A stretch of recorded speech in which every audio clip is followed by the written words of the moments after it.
जय हिंद दोस्तों, मैं प्रवीण आप सभी लोग को प्रवीण फिश पॉइंट के यूट्यूब चैनल में हार्दिक अभिनंदन और स्वागत करता हूं।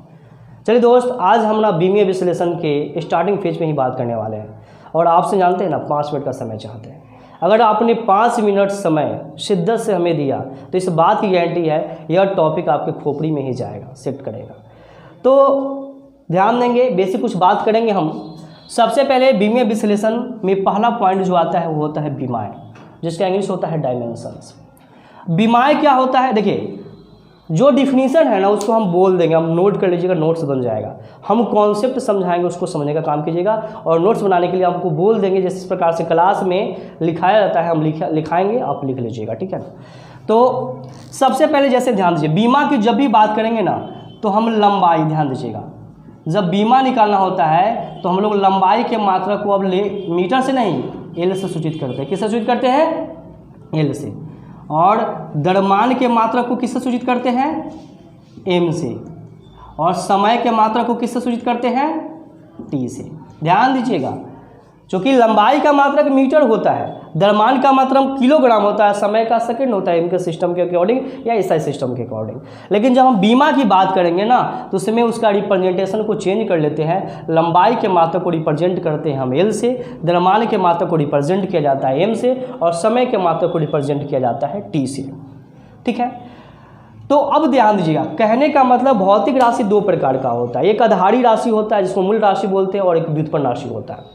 तो किसी भी राशि की व्युत्पन्न राशि के मात्रा को प्राप्त करने के लिए हम क्या करते हैं? आधारी मात्रा पे पावर चढ़ाते हैं और यही पावर क्या कहलाता है? घात कहलाता है। जैसे ध्यान दीजिएगा, हम बात करते हैं आयतन की।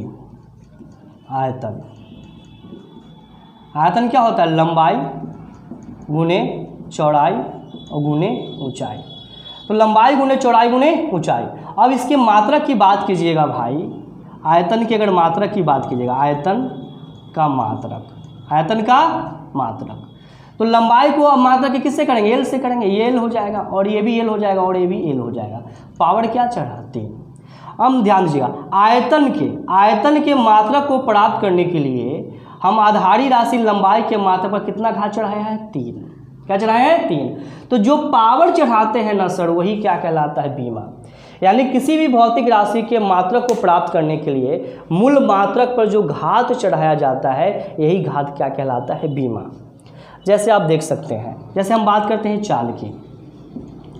चाल क्या होता है? दूरी बटे समय। अब ध्यान दीजिए, इसका अगर मात्रक की बात करेंगे तो मात्रक दूरी क्या है? लंबाई है तो एल करेंगे और क्या करेंगे? टी करेंगे, मतलब आ जाएगा एल टी इनवर्स आ जाएगा। ध्यान दीजिएगा, अब चाल के मात्रक को प्राप्त करने के लिए लंबाई पे बीमा कितना है? 1 और समय पे कितना है? -1। तो मूल मात्रक पर जो पावर चढ़ता है वही क्या कहलाता है? बीमा। चलिए अब लिखेंगे, कैसे समझ लीजिए। किसी भी भौतिक राशि के मात्रक को प्राप्त करने के लिए मूल मात्रक पर हमें घात चढ़ाना होता है। यही घात उस राशि के बीमा कहलाते हैं। जैसे आयतन के मात्रक को प्राप्त करने के लिए लंबाई के आधारी मात्रा पर घात 3 चढ़ाना पड़ा है, अतः लंबाई का बीमा क्या हो जाएगा? आयतन में 3 हो जाएगा। तो बीमा क्या है? जो पावर चढ़ाते हैं वही आपका क्या कहलाता है? जो व्युत्पन्न, ध्यान दीजिएगा, व्युत्पन्न मात्रक कह दीजिए, या किसी भी भौतिक राशि के मात्रक को प्राप्त करने के लिए मूल मात्रक पर जो घात चढ़ाते हैं वही घात उस राशि का बीमा कहलाता है। उम्मीद है क्लियर हुआ होगा। अब बात करते हैं बीमीय सूत्र पे। किस पे बात करेंगे? बीमीय सूत्र। चलिए, बीमीय सूत्र, इसका इंग्लिश होता है डायमेंशनल फार्मूला।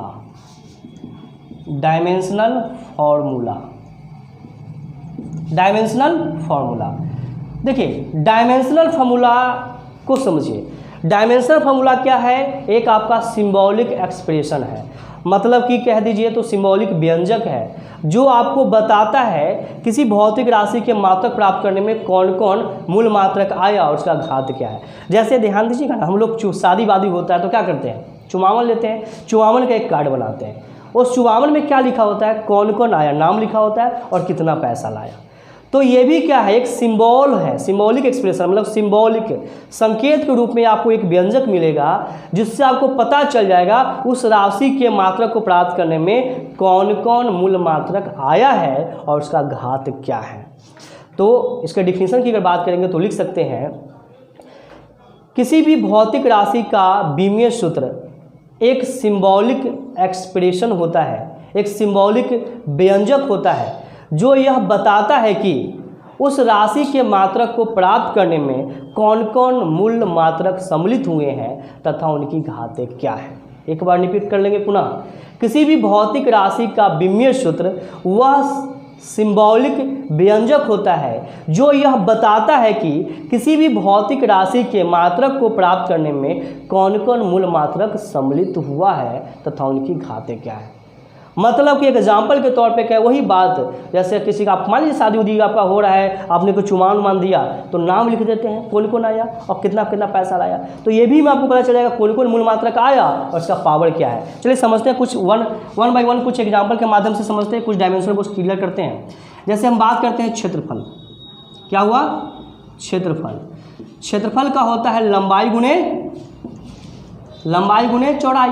अब इसकी बीमीय सूत्र की बात करेंगे, ध्यान दीजिएगा, क्षेत्रफल का अगर बीमीय सूत्र निकालिएगा तो लंबाई को किससे करते हैं, एल से, और चौड़ाई को भी एल से, मतलब क्या हुआ, एल स्क्वायर, मतलब यही बीमीय सूत्र होगा। आपसे पूछा भी जाएगा क्षेत्रफल में लंबाई का बीमा क्या है, 2, तो जो पावर होता है वह बीमा कहलाता है। और चूंकि एम नहीं आया तो क्या लिखेंगे, m0, एल आया है तो पावर एल आया है, पावर 2 लाया है, और टी नहीं है, पावर कितना है, 0। इस प्रकार से बीमीय सूत्र लिखा जा सकता है। जैसे हम बात करते हैं आयतन की, आयतन क्या होता है, लंबाई गुने चौड़ाई गुने ऊंचाई। अब इसकी बीमीय सूत्र की अगर बात कीजिएगा मेरे भाई तो क्या हो जाएगा, लंबाई को किससे रिप्रेजेंट करना है, एल से मात्रक को, और चौड़ाई के मात्रक को भी एल से, चूँकि लंबाई है ऊंचाई भी लंबाई है तो क्या हो जाएगा, एल क्यू हो जाएगा। देखिए ये पावर जो चढ़ा वही क्या कहलाता है, बीमा कहलाता है, और यह ब्रैकेट के अंदर डाले क्या हुआ, बीमीय सूत्र हो गया, एक सिंबॉलिक एक्सप्रेशन हो जाता है। एम जो नहीं आया है उसको पावर 0 डाल दीजिए, क्योंकि दुनिया के किसी संख्या पावर कितना, 0 1। अरे आपके पावर भी 0 1, आपके पिताजी के पावर भी 0 1, यहाँ तक आपके ससुर का भी पावर होगा वो भी 0 1 ही कहलाएगा। तो क्या हुआ, एम एल क्यू और टी क्या हुआ, 0 हो जाएगा। बीमीय सूत्र क्लियर हो रहा है। चलिए कुछ और बात कर लेते हैं, जैसे चाल होता है दूरी बटे समय, दूरी बटे समय। अब इसके बीमीय सूत्र को निकालना है मेरे भाई। अब बताइए दूरी कौन सी है, लंबाई है, तो लंबाई के मात्रा को किससे करते हैं हम, एल से, और समय टी से, मतलब क्या हुआ, एल टी इनवर्स। अब बताइए चाल के मात्रक में कौन आया है, लंबाई आया है, बी पावर कितना है, 1 है, समय आया है, पावर कितना है, -1। जो नहीं आया उसको भी लिख दीजिए, क्योंकि दोस्त न था तो लिख दो एम एल टी इनवर्स 1। अब आपसे पूछेगा चाल में द्रव्यमान का बीमा क्या है, तो 0, लंबाई का बीमा क्या है 1, समय का बीमा क्या है -1। और उसी प्रकार से निकाल लेते हैं हम लोग वेग का। तो वेग क्या होता है, विस्थापन बटा समय अंतराल। देखिए इसके बीमीय सूत्र की अगर बात कीजिएगा, तो विस्थापन भी क्या है, लंबाई ही है, समय अंतराल भी क्या है, समय है, मतलब क्या हुआ, एल टी इनवर्स, जो चाल का था वही वेग का भी है, नहीं आया है एम, इसको लिख दो पावर 0 1, एल टी इनवर्स। तो कभी कभी आपके ऑब्जेक्टिव क्वेश्चन में ये भी मिल जाएगा कि इनका बीमीय सूत्र समान है, तो आपको बनाने आएगा तो इजीली बना लेंगे। चलिए अब आगे बात करते हैं, कुछ और पे बात कर लेते हैं। हम कुछ बेसिक बता देते हैं ताकि क्या होगा, डायमेंशन के किसी भी क्वेश्चन में प्रॉब्लम आपको ना होगा। जैसे वेग आएगा तभी आप त्वरण का निकाल सकते हैं। त्वरण होता है वेग में परिवर्तन। अब बटा क्या होता है, समय अंतराल। बताइएगा इसका बीमीय सूत्र लिखिएगा, तो जो वेग में परिवर्तन क्या है, वेग न होगा, तो वेग में परिवर्तन का भी सूत्र क्या होगा, एल टी इनवर्स हो जाएगा, और समय क्या है, टी है। ये ऊपर जाएगा तो -1 बनेगा, मानी -1 क्या होगा, -2, यानी एल टी इनवर्स 2 आ जाएगा। चूँकि m नहीं आया तो लिख दीजिए m0 LT इनवर्स 2 कर दीजिए। देखिए जब तक वेग का नहीं आएगा भाई तब तक आप त्वरण का नहीं निकालिएगा, और जब तक वेग का नहीं आएगा तब तक आप त्वरण नहीं निकालिएगा, और जब तक त्वरण नहीं आएगा तब तक आप बल का नहीं निकालिएगा। बल का क्या होता है? द्रव्यमान गुणे त्वरण। इसका विमेय सूत्र निकालिए, इसका विमेय सूत्र निकालिएगा तो क्या हुआ? द्रव्यमान को किससे रिप्रेजेंट करते हैं? मात्रक को m से, और त्वरण आप अभी जस्ट निकाले LT इनवर्स 2 तो क्या हो जाएगा? m LT inverse 2। देखिए यह क्या है? एक सिंबॉलिक एक्सप्रेशन है, सिंबल है जो आपको बता रहा है बल के मात्रक में द्रव्यमान भी आया है, लंबाई भी आया और समय भी आया है। द्रव्यमान का पावर 1 है, समय लंबाई का पावर 1 है और समय का पावर -2 है। तो यह क्या है? एक सिंबॉलिक एक्सप्रेशन है जो बता देगा कौन कौन इसके मात्रक में मूल मात्रक आया है और इसकी घात क्या है। अब बल जब आएगा तो सर आप कार्य का भी निकाल लीजिएगा। किसका निकाल लीजिएगा? कार्य का। कार्य का क्या होता है? बल गुणे विस्थापन, बल गुणे विस्थापन।